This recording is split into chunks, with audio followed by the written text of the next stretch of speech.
Hello everyone and welcome to another New World video. My name is Brian if you're new around here, and if you have any questions about this game, just like Ekamanar, and hopefully I haven't butchered your name, does, that's what these videos are about, to help get you guys into the game, help answer any questions you have, hopefully remove any kind of stress or anxiety that you might feel when stepping into something as big as an MMORPG, a social game, if you choose to make it that one.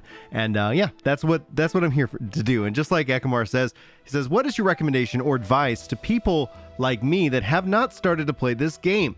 Anyway, you got a new subscriber here, so welcome so much to the channel. If you guys have subscribed, if you feel like these videos do earn it, hit that like button. I'm pretty bad at calling it out, and so I'm gonna hopefully try to get better here as 2023 rolls along. But this is gonna be some targeted advice. This is going to be for anybody who's thinking about picking up the game, but I hopefully for anybody who is playing the game or just started playing the game, that you get something good out of this video too. Feel free to sound off with any questions that you have in the comments, and maybe we'll turn those into additional videos, shorts, or whatever you guys need, whatever makes the most sense for you guys to consume. But let's not waste any time.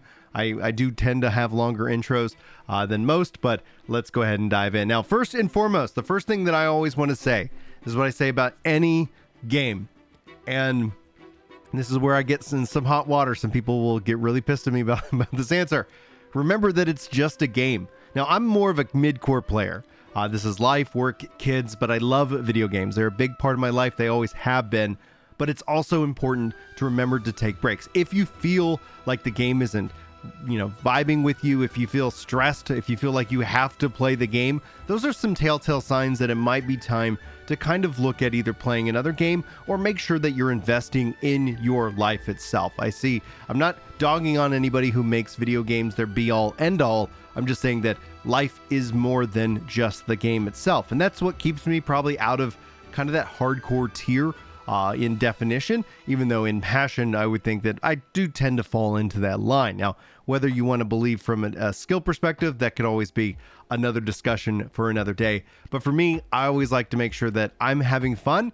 And as long as that proves to be true, then I'm going to keep on playing it. As soon as that stops being the case, I will step away. And I do have a track record of doing that in a public way, because I think it's important not to sit here and, blow smoke up your, we'll say skirt, not to lie to you, because I think it's more important that, especially my role as a content creator, is to tell you guys the truth and give you guys the information. And when I'm not having fun, I'm going to let you know, because I'm not sitting here just to be some kind of hype guy.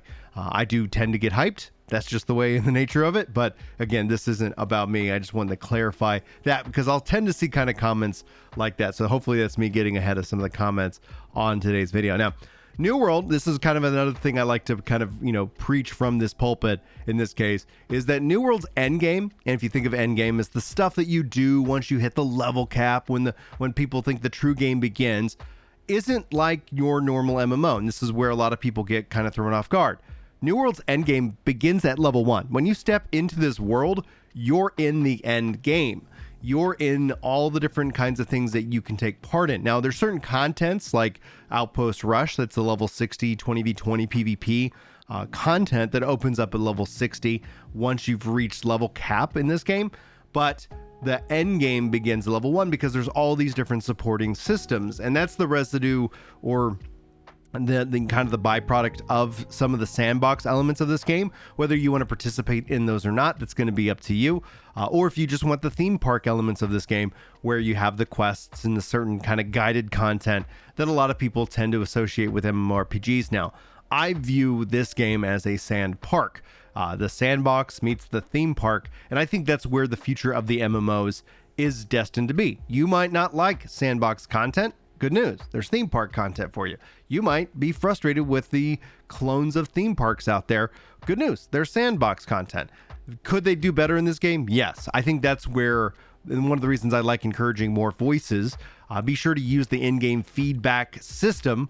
You can go to the main menu, you can click on submit feedback. Be sure to use that, because they are actively reading this feedback, and whether you and I's ideas will agree, it shouldn't matter. I want you to submit your feedback. I'm going to submit my feedback, and we should have conversations about that, because I think If you've ever been a part of a brainstorming session, there are no actual bad ideas in brainstorming sessions. Bad ideas can even lead you to great ideas. I do see a lot of people get protective of things, and I'm going to always fight against that kind of protective circle the wagons mindset, because I think, when we're talking about games that are large as this one and as large as MMO genre can be, I think it's more important to be able to throw everything against the wall and see really what sticks in the long run. Now, moving on, this is an online game. Humans, guess what? Some of them suck.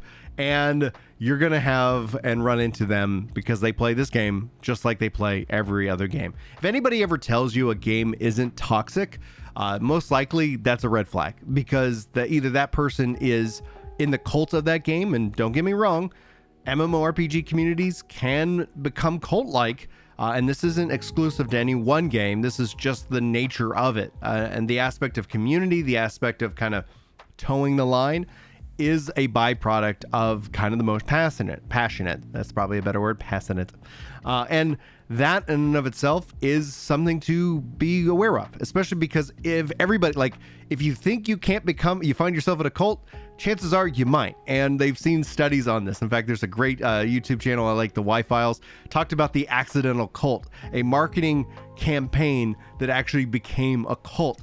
And so, especially if you guys are ever interested, really intelligent people are more likely to become and get sucked into a cult. It's the weirdest thing, but it does happen from time to time. So just be on the guard. Games are meant to be fun. Communities can be fine, but if you ever are feeling like you can't voice your opinion, or you can't speak out about certain things that people are going to tell you to shut up, that's the red flag. So be careful. But anyway, this is a multiplayer game. You're going to run in and play with other people. Those kind of things can be positive and or negative. We're going to remember the negative interactions more than the positive, like you'll buy 1,000 to 1, just making up a number here in this case. But that is something to kind of take in mind. If you do not like social interactions, you want to play single player games and you want to stick to those. And there's nothing wrong with that. Multiplayer games like MMORPGs have made inroads to invite more single player game, players, because guess what? That's the volume. That's where money, is made. And these are businesses. At the end of the day, any game developer, anything, like, I don't care who you like, who you're rooting for, what your team is, they're about making money and they want you to be a part of that kind of experience. And I'm not dogging on it. Everybody's got a team. Everybody wants, is excited about video games. But when we all come together in an online world, there's the opportunity for you to have a negative experience. So just be aware of that. You're going to be stepping into a game. Any online game is going to have that. And if anybody tells you otherwise, they're either brand new to the internet, or maybe they're part of it. Like maybe they're just trying to honeypot trap you in this case. Now, I would consider myself in this regards, because we're going to talk about this toxicity, how to deal with it, right?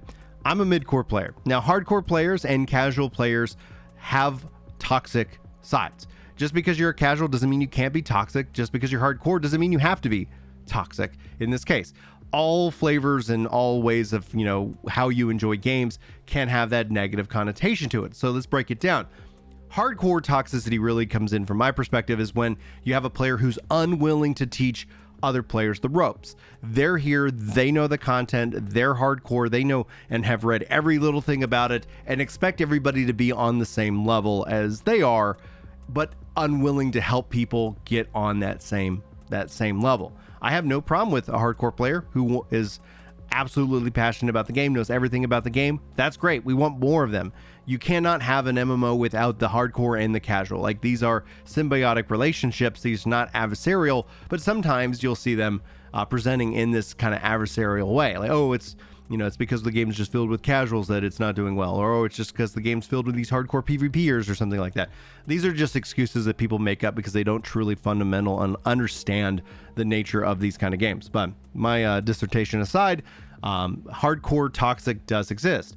So that's what it means. If you're unwilling to teach, if you're unwilling to guide, if it's not worth your time, that's where those are some red flags on that. If you're kind of presenting that, maybe kind of look in the mirror, see what you can do better. It doesn't mean you have to start becoming a teacher, but just don't chase people away because they aren't living your life experience. Now, on the casual toxicity side, this is somebody who is unwilling to learn. This is somebody who, basically expects people to carry their weight, and they're unwilling to listen. They're unwilling to invest the time but then expect to be carried through content and will complain, oh, I can't do this content, this game sucks, because people expect me to hit level cap and to try and gear up. A big part of these games are in preparation of the content, preparing to do X, Y, and Z. And casual elitism, casual toxicity comes into play when somebody who wants to have that experience but is unwilling to invest their time. So they're telling everybody else that they're not worth it. Like you're saying, like, listen, guys, y'all aren't worth me investing in it, but why don't you just run ahead and take care of it for me? And that way I can get the, the rush of feeling like I'm doing this. And then they get offended because people aren't willing to sit here and say, hey, yeah, let's bring this guy we're going to have to like double or triple our DPS just to clear the content, because they're just not willing to do anything outside of just kind of run behind us and just complain the whole time. So both levels all exist, and I've played with both kinds of players, and it can be frustrating no matter which category you are. Now let's see here. Outside of that, let's talk about the toxicity that you'll experience if you talk about this game, especially in a positive way. So it does exist. We tend to see hate about New World coming from two different kind of angles. Those with 0 hours played and those with, let's just say, 5,000 hours played. It could be 1,000, it could be 2,000. Those who've put a lot of time into the game versus those who haven't put any time in the game tend to be where the game is attacked the most from, where people who are playing the game within 100 hours, 200 hours, 300 hours are generally having a really good experience. It's only that when you've done everything that you could possibly do and you're just trying to look for something else that it's okay to take a break, or you're in this wheelhouse that you're like, oh, this so and so said that this was bad and therefore it's bad, and I'm unwilling to listen. You can't fix that person. You can just keep having fun, and it's up to them if they want to decide to challenge kind of their preconceived notions. And for the person who's overplayed this game, I mean, their opinions are absolutely valid. They've probably got more in terms of like, the critical, take on the core issues that you might yourself not experience. I wouldn't discount where they're coming from, but it doesn't need to impact your enjoyment of the game. At some point you might be them, but it's a really cool idea to kind of listen if you have the ability to kind of pull that information in and consume it and then apply it to your own experience, as long as it doesn't sour it in this case. Obviously, when it comes down to this as an online game, you're going to run into all kinds of players, and my default kind of experience tends to be I just go into kind of a question asking mode. People will make statements and you just kind of ask questions, and eventually their argument in and of itself will collapse. And this is how you deal with difficult people even outside of video games. It's always my advice when it's like, when you don't, like if you don't feel like arguing, just ask questions. And if the points they're making are valid, they'll have interesting answers to those questions, and maybe you learn something one way or the other. It is what it is. Now, at the end of the day, if you have any more questions, this is just kind of my advice for kind of getting into this game. If you're looking for classes and things to pick, like I have those videos and those guides here on the channel, just check out the player guides section. You also see the blue border on the thumbnails. Those designate guides. As if you are around the channel long enough, you'll start to see kind of a theme in just kind of the border colors that hopefully help kind of separate what is the content that you're about to consume, and hopefully you get something good out of all of that. But this video, I don't want to make it too long. I just hopefully will help give you that information. Hopefully this is an answer to the question that Ekamanar asked, and hopefully I didn't butcher their name too poorly, but we'll see what you guys think here in the comments. I appreciate you guys for being here. Remember to hit that like button on your way out, as that is a great way of sharing out these videos. Feel free to jump in the Discord if you're looking for people to hang out with and play.